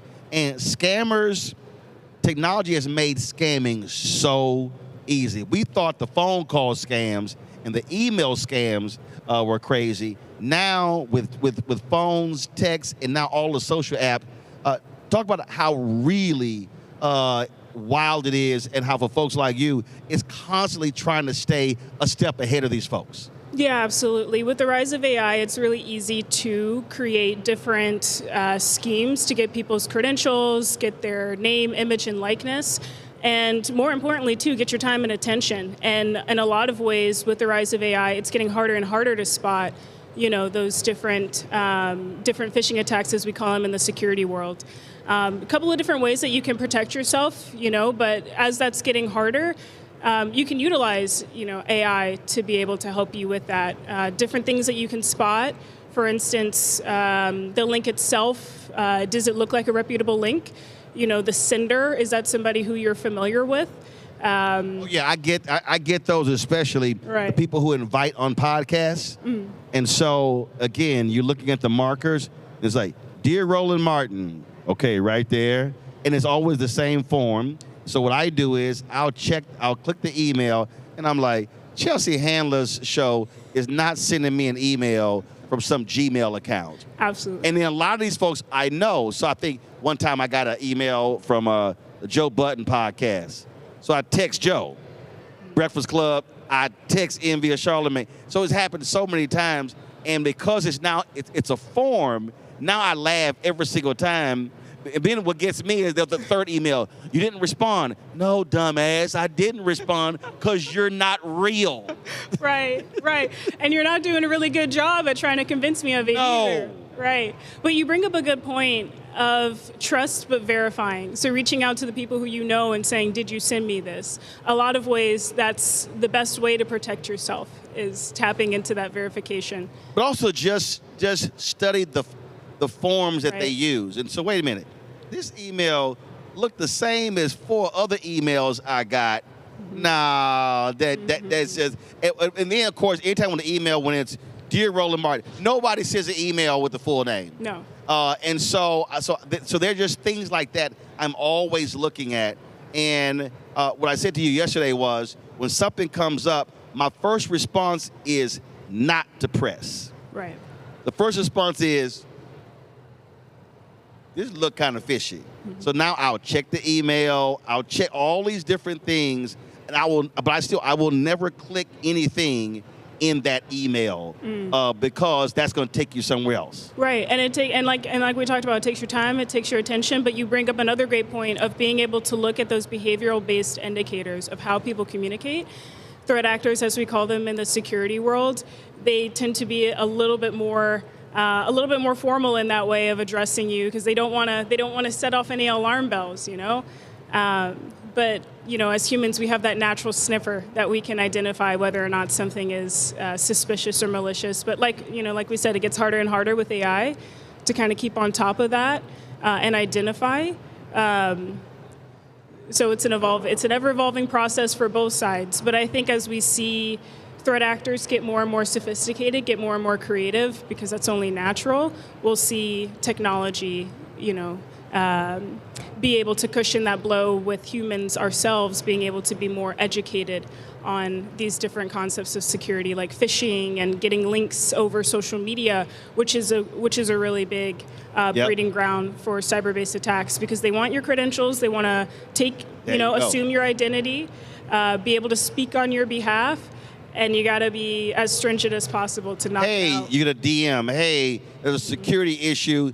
Click this link, and then if you click it and you open it up, and it's username and password. I say all the time, the moment you click anything and it's asking for a username and password, stop right there. Right.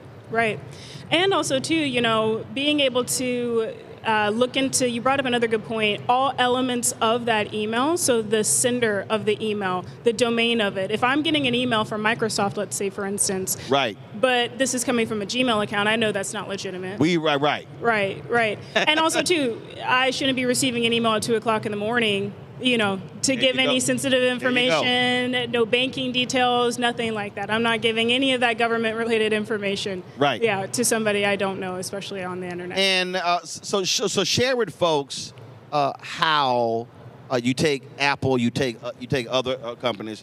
They have built-in security features. Google as well. I think I checked.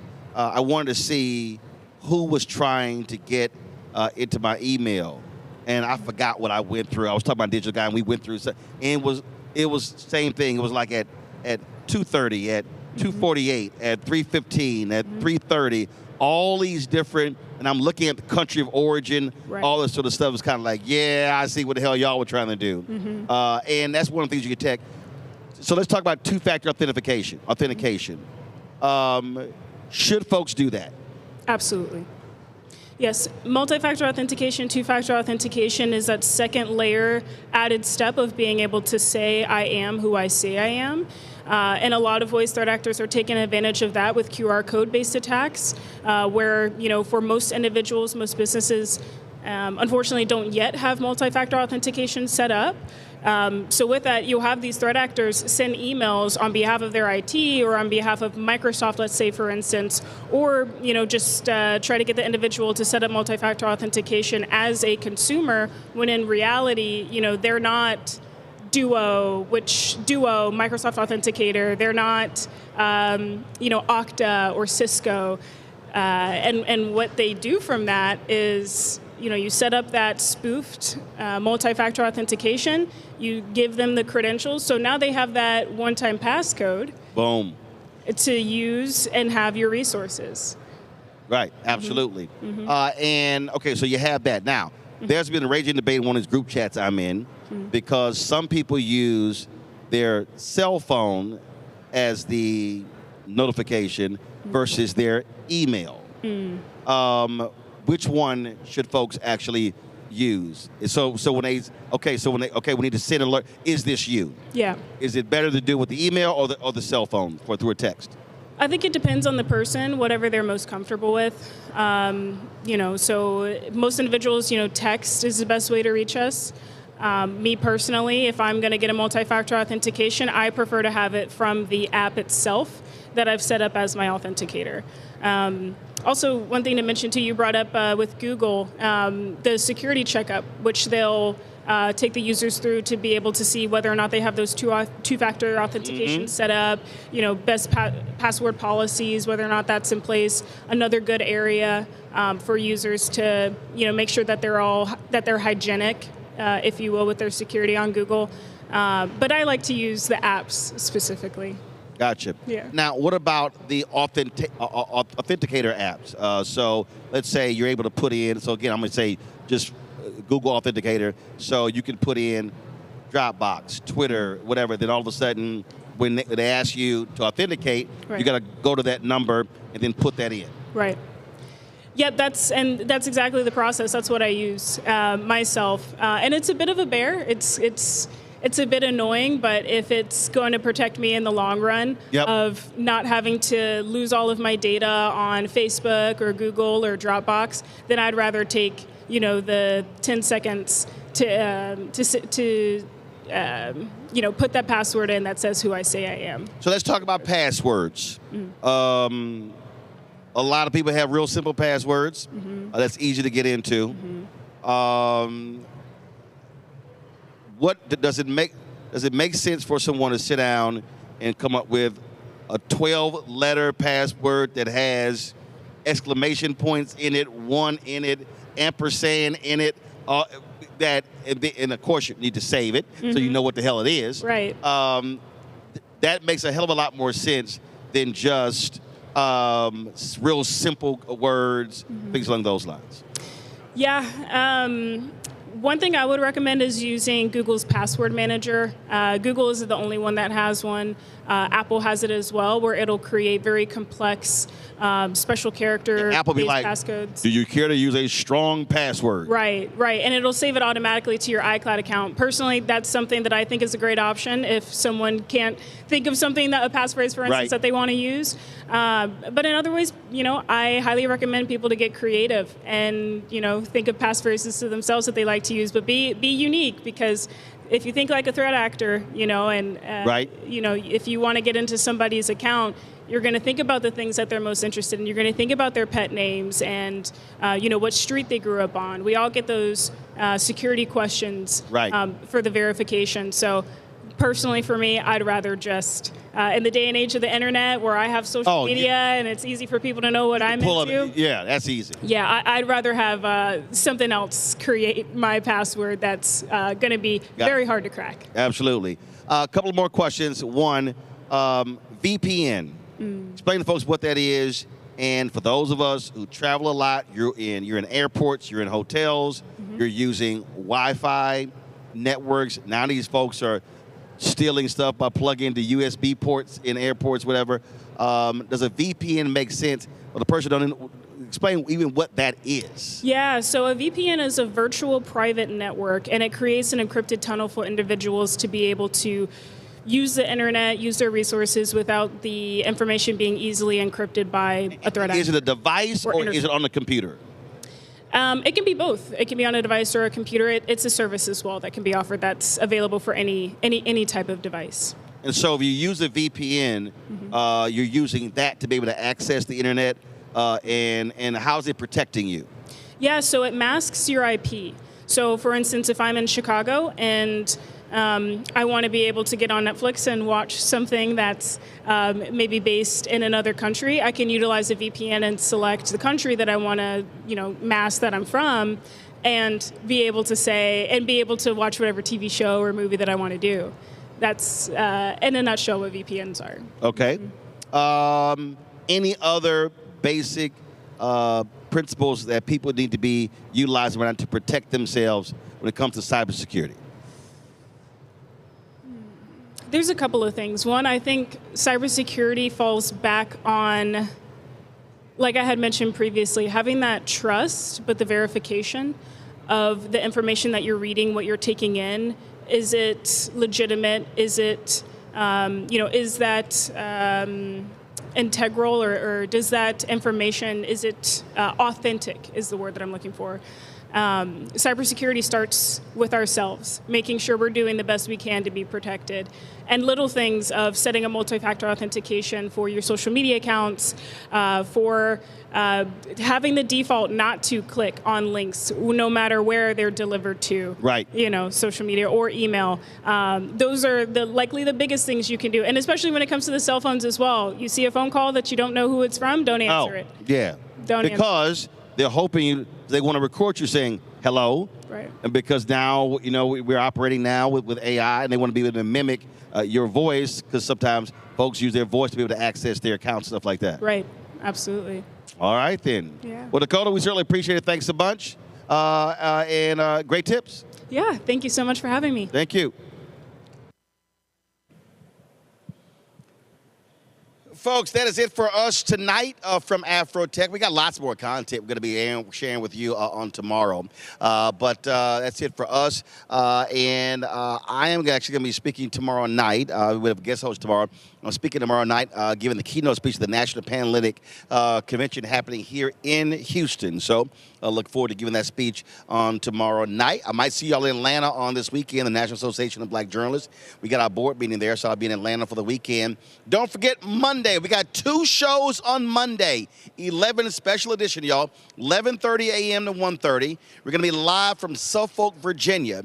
We're going to be, of course, focusing on the Virginia races. Then Monday night, we're going to be live from Virginia Beach, 6 to 8 p.m. Eastern. You don't want to miss that. So, again, live in Suffolk, 11:30 a.m. to 1:30 p.m.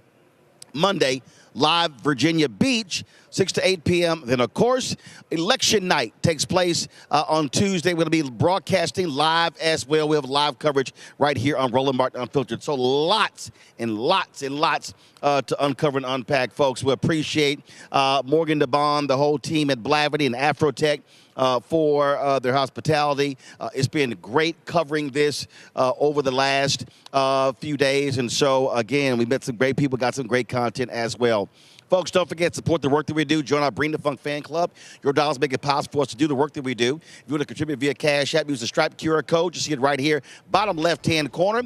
PayPal is R Martin Unfiltered. Venmo is RM Unfiltered. Zelle, Roland at RolandSMartin.com. Roland at RolandMartinUnfiltered.com. You also, of course, check some money order. Make it payable to Roland Martin Unfiltered, P.O. Box 57196, Washington, D.C., 20037-0196. 6. Download the Black Star Network app, Apple phone, Android phone, Apple TV, Android TV, Roku, Amazon Fire TV, Xbox One, Samsung Smart TV. You also, of course, be sure to get a copy of my book, White Fear, The Browning of America's Making White Folks Lose Their Minds, available at bookstores nationwide.